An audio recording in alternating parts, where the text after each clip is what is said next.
Bonjour. Donc, nous continuons notre série sur le podcast consacré au Bitcoin et le blockchain.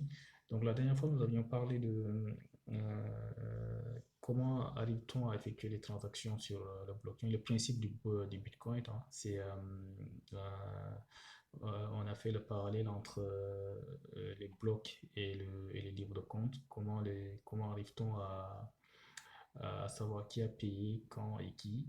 Donc aujourd'hui, nous allons continuer avec comment arrive-t-on sur comment peut-on faire un résumé des transactions sur le Bitcoin.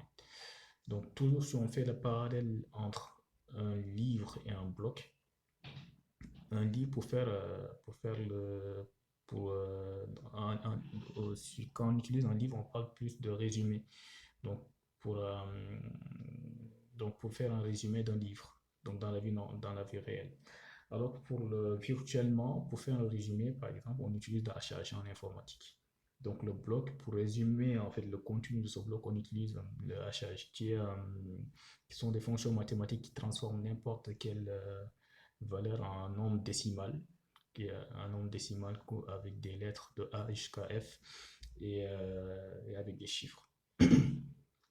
Euh, donc, euh, donc le hachage en fait nous permet de garantir en fait la sécurité en fait de la transaction et permet de garantir aussi la fiabilité en fait des transactions aussi. C'est-à-dire par exemple si quelqu'un s'amuse à modifier en fait le bloc, si quelqu'un s'amuse à modifier le bloc B1 là, ça veut dire que donc le hachage de la modification, le hachage de cette modification-là, le hachage de la modification du bloc 1 ne correspond plus au hachage, à l'hachage précédent.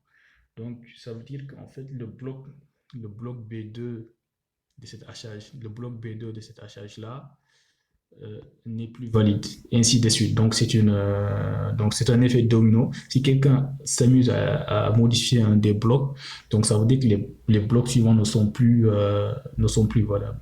C'est ainsi en fait qu'on arrive à garantir en fait les transactions en Bitcoin.